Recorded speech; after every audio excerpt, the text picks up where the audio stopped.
تو आप ये देख लीजिए कि कुरान करीम में 5 बड़े अल्फाज आए हैं जिसमें कुरान करीम ने टाइम कैटेगरी को पेश किया है।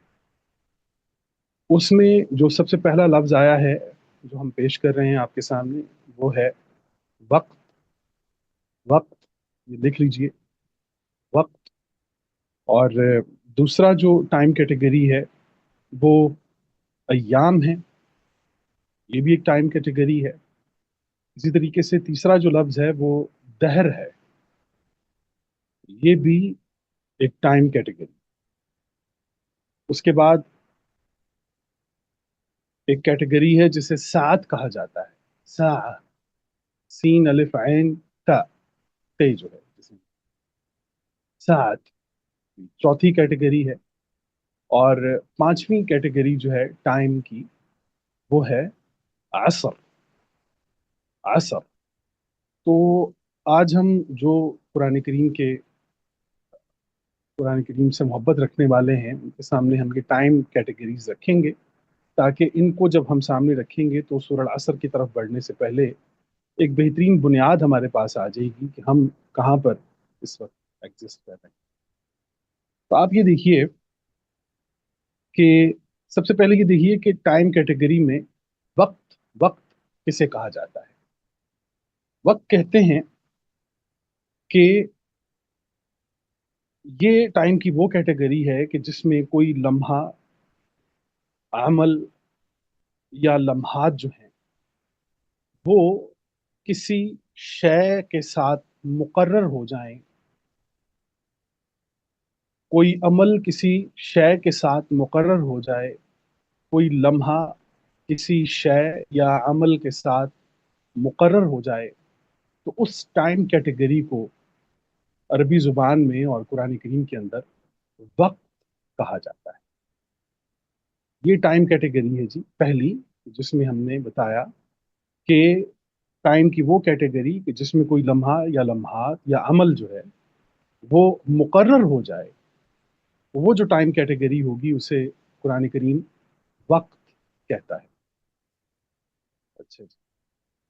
इसी तरीके से दूसरी टाइम कैटेगरी जो है उसे अय्याम कहा जाता है। अय्याम।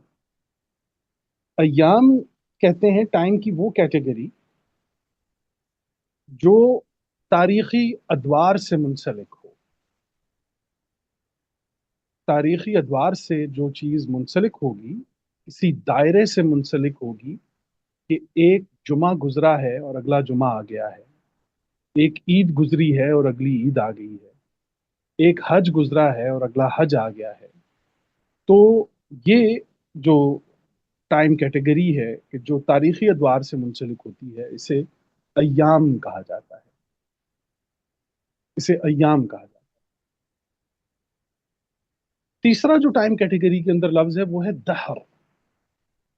दहर, सूरह दहर जिसे सूरह इंसान भी कहा जाता है। दहर किसे कहते हैं?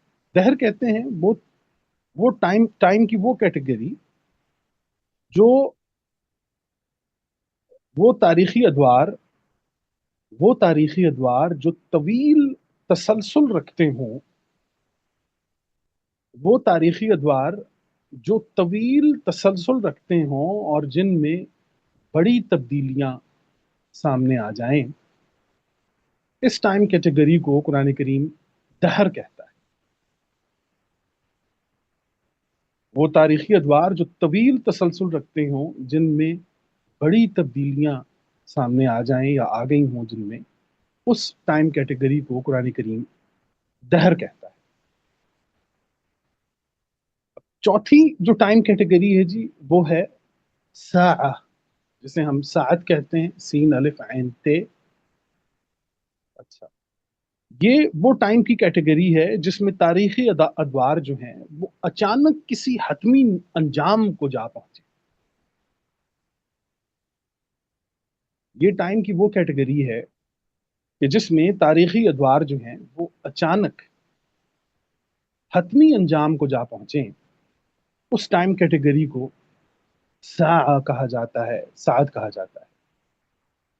और आखिरी लफ्ज जो हमारे पास आया है जी टाइम कैटेगरी के लिए वो है असर, असर कहते हैं टाइम की वो कैटेगरी कि जिसमें जमाने, हालात, वाकयात और अवामिल अपना निचोड़ और नतीजा पेश कर दें, इस टाइम कैटेगरी को असर कहा जाता है।